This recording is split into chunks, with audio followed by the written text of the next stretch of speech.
Hello. Ê, theo tiêu. Hi. Lô lý nè. Hi. Lưới Facebook page á thì JC Tan của lại à? I don't know how come. Okay. I snapshot and send to you and show you there. Bố anh khóa thân à, sorry. Because that code was given earlier and I used that code to log in. Bo is JC Tan hosting and waiting to admit. See, because each meeting bố xem code đây. Then if the need don't change you see, then there is Bo delay. Bo thông đi à. See. Wala kala tua teacher Telegram the group we. So what? Telegram because xiong app See. Walang bo actually one bo usually punctualize the code unless lang ask for it So just say maybe let's say how remove the post with the code there. So that lang bo con try to do. Lang confuse tayo. Yeah, open baby remove because of the voice. Yeah. Sorry. Mình có chạy thì WhatsApp của Timothy mà. Nó là chạy vào login thì tán ở xả lại gì đó. Cái bộ việc nhỉ. Có chắc nó có white tiền vào hồ bé hả? Lúc chỉ là post up thì xin lui tiền vào hồ bé. Okay, testing khỏi. Qua lúc answer bộ. So answer the cái sao lúc kia introduce yourself. What's Penang lang to see the pain. Okay. Thật Penang. Cao ý Penang. Okay. Okay. Has everybody introduced themselves? Anybody I miss out? No, If nobody, then we are going to do a bit of geography lesson. Can you see the map behind you on the screen? And go language like go language like sorry.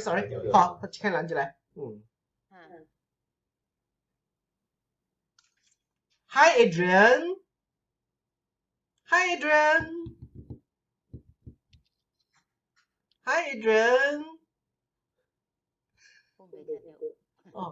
Hi Adrian, we can't hear you.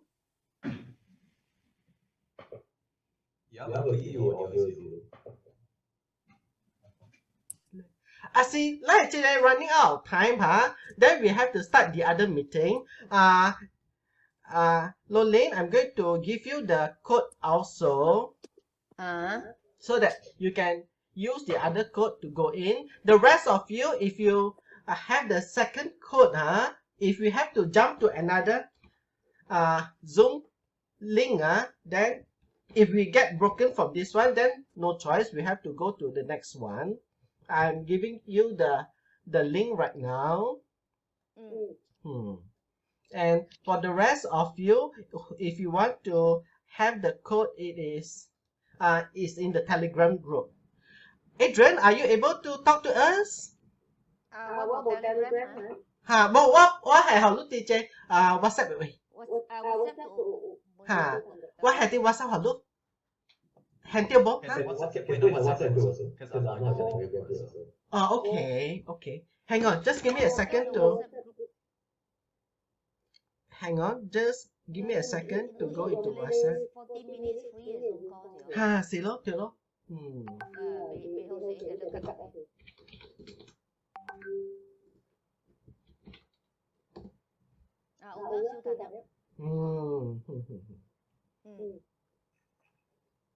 Okay, I think would you mind all leave this group and go to the I'm not sure whether we are going to get cut off or not, but most likely we are going to get cut off. So I'm going to start the other meeting on the other link. Do you all have the link there? Timothy, there was a notice sent to the Zoom.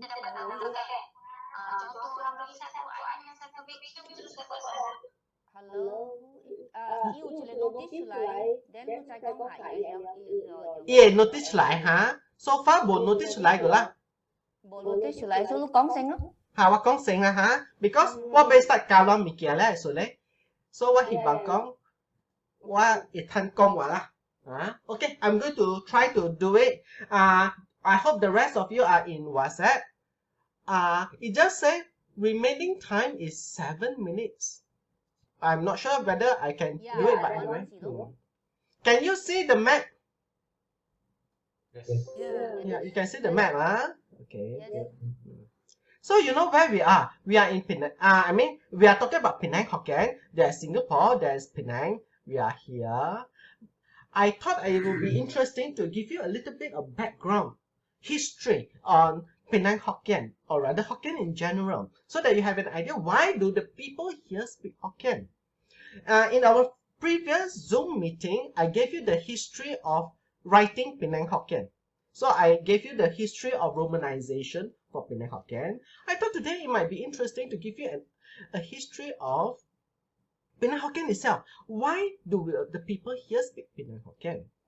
So I'm going to go zoom up like this to show you China. So over here we have China. And do you know where Hokkien comes from? Hokkien comes from this area.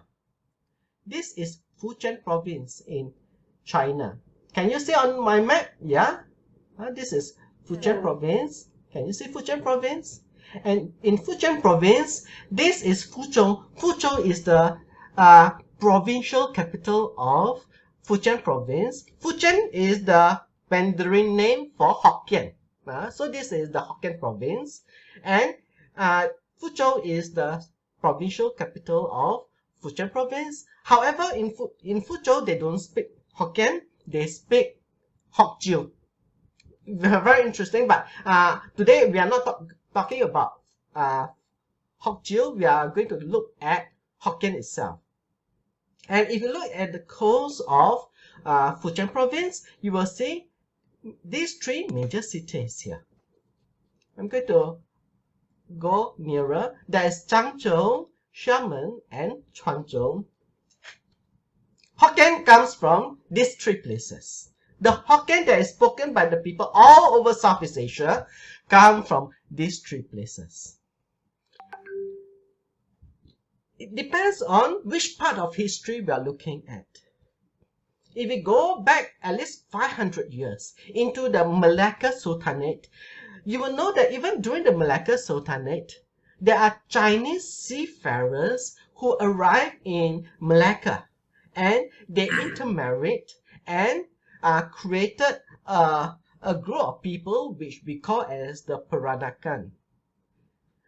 And if you trace the language of the Peranakan, you will find that they are speaking Malay with Chinese words. But what sort of Chinese words are they using there?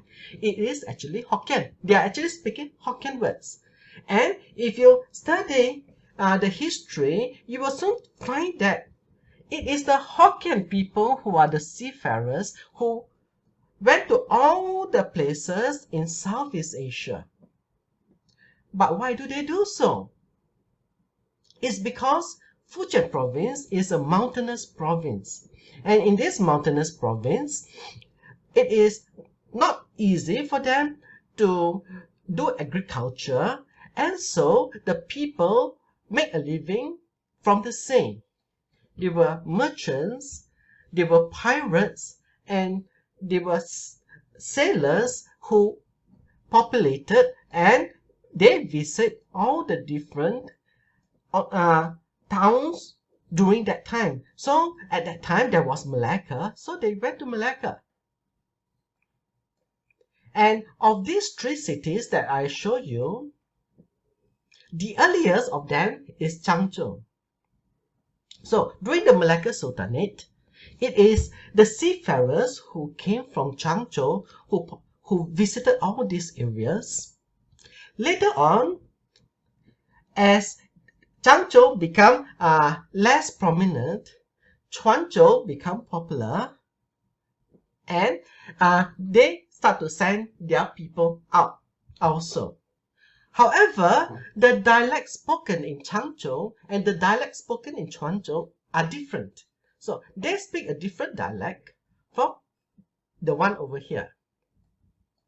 And later on, Changzhou, you see, Changzhou is a little bit far in. If you look at this city and this city, they are right by the seaside, by the coast. This city is deeper in. And what happened is that the river that connects it started silting up.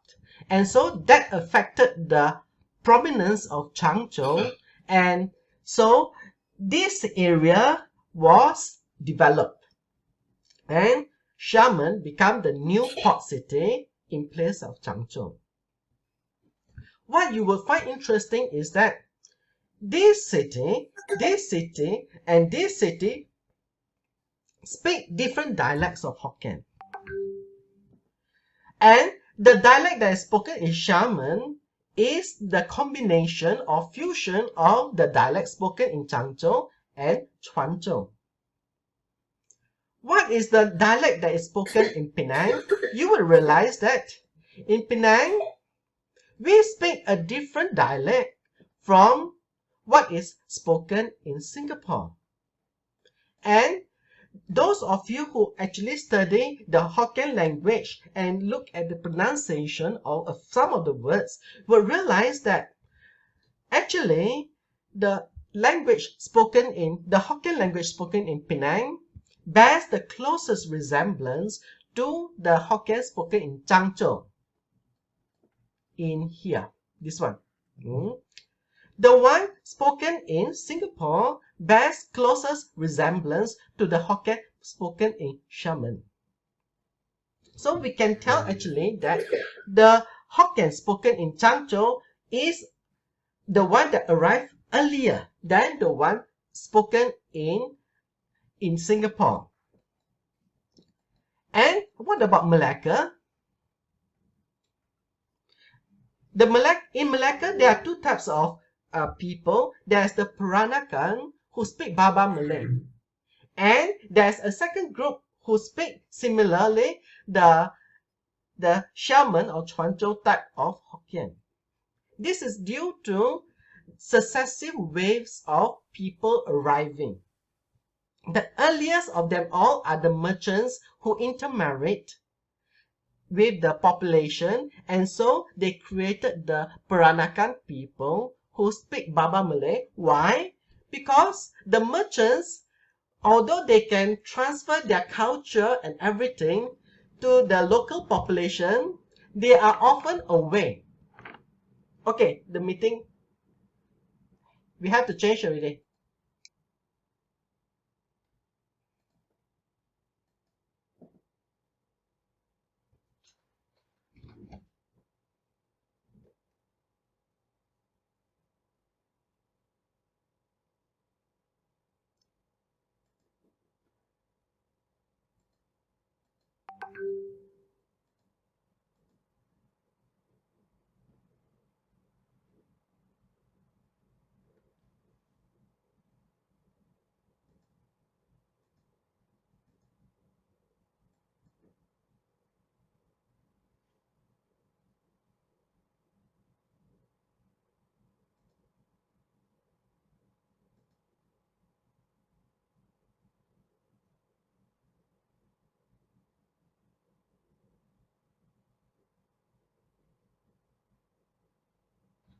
Okay, sorry about that.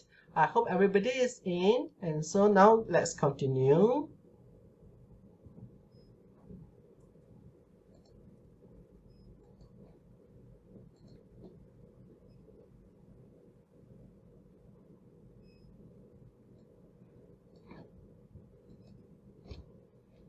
Can everybody see the screen? Okay, everybody can see the screen. Thank you so much. Okay. So, where I was saying that why is it that why is that this group called the Peranakan in Malacca who speak Baba Malay? It's because the merchants are seafarers and they travel according to the monsoon to different parts of Southeast Asia in order to trade. They go as far up as Yangon or Rangoon. They go to Batavia or Jakarta, and they go to Manila, as well as they go to Bangkok and so on. They go to all the different places to trade, and so they are not at home. So it is the wife who had to bring up the children, and the wife speak Malay, and therefore the children end up picking up Malay. And that's why the group from the 16th and 17th century are all speaking Baba Malay. Then, why is it that the one in Penang, why do we speak Penang Hokkien? Why don't we speak Baba Malay? For this, we have to look at the history going to the 17th century. In the 17th century, what happened is that the Ming dynasty collapsed. I'm going to go back to the map of China. The Ming dynasty collapsed in 1644 when the emperor of the last Ming emperor committed suicide, and from then on, the Manchus start to invade China from north going south. They start to invade going south until they reach Fujian province in the middle part of the 17th century, and then they encountered a rebellion. The people then rebelled against the Manchus. They do not want to live under Manchu rule. And so the Manchu forcefully put a decree that all the people who live along the coast have to move inland.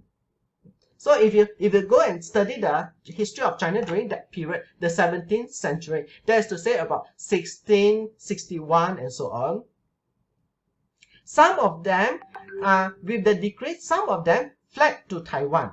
And as a result, you will realize that there's such a huge influx of refugees going into Taiwan during the 17th century that the Hokkien language became a prominent language in Taiwan.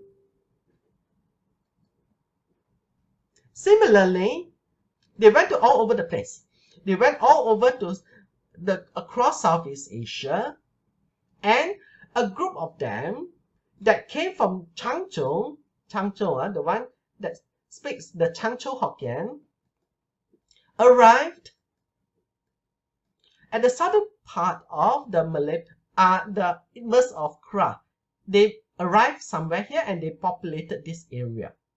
At that time, Penang was not established yet. There's no Penang in 16 something. And then they live in isolation, cut out from the rest of China for a period because they can't go back. If they go back, then they are rebels. They would be killed. So they live in isolation, and the difference between the one that arrived in Malacca during the Malacca Sultanate and the Dutch and Portuguese period, and the one that arrived as refugee as boat people in the 17th century is that the one from Malacca is all populated by the merchants who are men. At that time, only men were able to travel all over, and they have to marry the local woman. The difference is that the refugees came not just as men, they came as men, women, children, and livestock. They were literally boat people that brought everything, their entire possession, to flee China, to flee the Manchus, to find themselves a new place to stay. And because the Hokkien people are good seafarers, they are well connected and they are well established in all the local towns, that they were able to come across and populate the southern part of the Isthmus of Kra, as well as the northern part of Sumatra. And as a result, all these areas end up with a sizable pioneer population of people who speak Changzhou Hokkien. They speak Changzhou Hokkien, and even though their numbers are not many, successive waves of immigrants from other parts of southern China that arrive end up having to learn to speak Changzhou Hokkien, which today we know as Penang Hokkien, because it has localized itself for so long already. So this wave of people moving to the collapse of the Ming Dynasty also include the Penang Hokkien population? Yes, because at that time, this area is part of Siam. This area is part of Siam. At that time, there is no Malaysia yet. And Kedah and places like Patani and Songkhla are like, sometimes they are vassal state of Siam, and sometimes they are independent. And so, yeah,